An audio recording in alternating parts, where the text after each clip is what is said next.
first got out of the military, there was a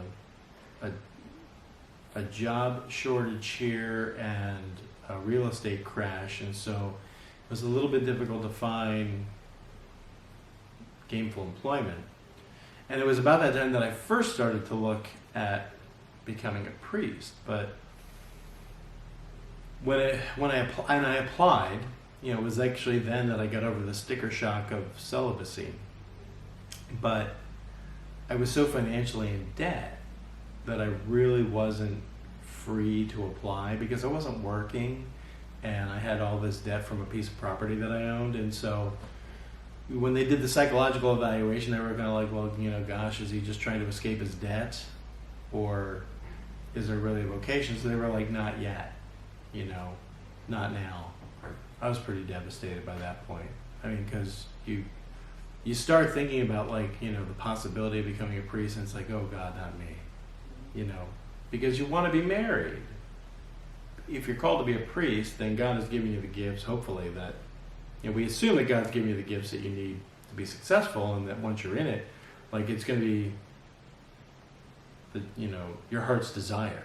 You're going to be in joy because you're going to be using your gifts, and so the idea that you're not necessarily going to have a specific family of your own is offset by the fact that you have this parish family that you're pastoring. So it was kind of devastating, and I kind of said, it's I think that I should be a priest, but they've spoken. The bishop's the one that makes the decision, because I heard no. They were saying not yet, but I heard no.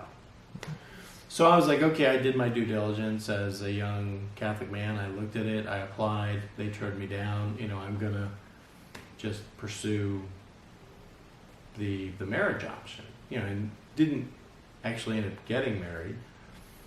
Still really active down at St. Bridget. In fact, I was one of the people with keys down there. I was pretty active in ministry. And when it finally got to the point where I was kind of invited to look at it again, I kind of looked at, let me back up. My pastor at the time was Father Steve Callahan, and at the time when I originally applied, he was the rector of the seminary, and he's the one that said no. Then he became the pastor at St. Bridget, so I had to get over that. But he and I became very good friends. He got to know me. When I was at St. Bridget and I applied, the associate there was Father Matt Spar, who then went on to be the formation director for the diocese. So they kind of flipped positions. And so that once they kind of both had different perspectives of me, they asked me to apply again. And I had no reason to say no. It came out of left field, but I had no reason to say no. So they were asking me, so I kind of, out of obedience, I at least decided to take a look. But when I really got down to kind of going back to if you're called a priesthood and you're using your gifts, it's going to be your heart's desire. It's the 12 years that had passed between the first time that I had put in an application and the second time, I had been very, very active in ministry at St. Bridget. My job for money had changed a couple different times, but my involvement at St. Bridget had always been very, very deep, and it occurred to me that was really where my job was, and there were things that I did to support myself for money in between. It's I started getting into the discernment, and the doors started opening, and that's a very different feeling. When the doors are shutting, it's very discouraging, but you begin to kind of feel the momentum building when the doors are opening. Okay, so right after getting out of the Navy, I was unemployed, which was an experience in itself. And then I was, let me see if I can get it in order. I was then the assistant manager at Pinnacle Peak Steakhouse in Santee. Then I was a realtor.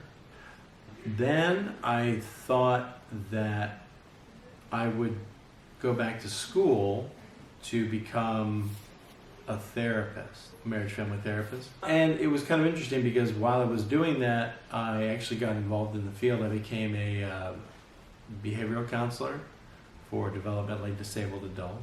which was very rewarding work. Unfortunately, people in that vocation aren't paid very well, and it's really kind of a shame because the work they're doing is pretty important. But from there, you know, I get kind of out of the blue, I was developing some computer skills, and I got offered a job as a technical support analyst for a local software company. And again, because I had to make ends meet, I took that job. So I worked for Document Sciences Corporation, and then they were over in UTC, and then they moved up to Carlsbad. And actually, one of my coworkers is actually a parishioner here now. Then I decided I was again going to go back to school to become a programmer. I had decided to go into real estate again because I needed some income while I was working. So I was going back to school. I was doing real estate. I did acting. I was a background actor. I was in the West Wing. I was in a couple of different episodes in West Wing, but I was in one where I played a NASA scientist. I was on American Dream. It was like I was cast. It was a cast role. Yeah, there was a couple, you know, along the way there were a couple things. I was supposed to be in the Princess Diaries. Yeah. I was supposed to be in the Princess Diaries. I got selected to do it. And you had to sign a contract to do the whole movie. And I was supposed to be one of the Swiss Guard, and I had to be fitted for a uniform. And the uniform had like gold in it. Like this was like this amazing costume. And when they went and fitted us, and then we went away, and then we came back like 3 weeks later to try on our costumes. Well, a bunch of the guys had put on weight, and so their uniforms didn't fit, and so like I was one of the last people to get checked out for the fitting. So they shuffled the uniforms around, so when the time came for me to go in and get fitted, I had some other guy's uniform that wasn't even my height. Not my height, not my build. I mean, there was no way that I was getting in. They were like, oh, hey, sorry. So they found someone to fit the costume. Start with being faithful, because the goal isn't to be a priest. The goal at the end of the day, at the end of your life, is to end up squarely in Christ's loving embrace. So you can do that as a layperson. So focus on that. And if you want to know how God is calling you, like what is the thing He's calling you to do, look for your gifts. There are supernatural gifts, you know, gifts of prayer, gifts of prophecy. There are gifts in math, music, you know, compassion, forgiveness. Some people, you know, we got to take it for granted because we're all called to be forgiving. But some people it's very easy to forgive, and for other people it's very hard. You know, humility. I don't feel like I was born with a natural gift of leadership, but I think God put me in the Navy and helped me to develop what I had. You know, being a pastor, you need to have some skills in administration. It's just hard to kind of pat yourself on the back and say what you're good at. I think that there's a lot of things that we can do with our gifts, and I think that, again, if you're trying to be faithful and you're out there, you're trying to do the right thing, you're trying to be a Christian in all circumstances, you're kind of by definition employing those gifts, and those gifts are leading you in a place. And so, like, that's how you find where it is God's calling you, by following.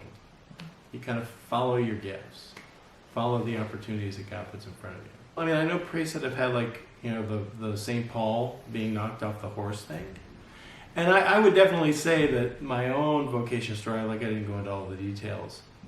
How did I feel about being turned down the first time? It's like, I was really angry, and I basically shook my finger at God and said, if you want it to happen, you're going to have to make it happen. And here's going to be the sign to me. The people that all told me no are going to have to come to me and tell me yes. And you know what? They all did. The bishop, Father Steve, Father Matt, and it was like, oh, be careful when you double dog dare God, you know, because He might just come back and fulfill your requirement. But then you have to fulfill His.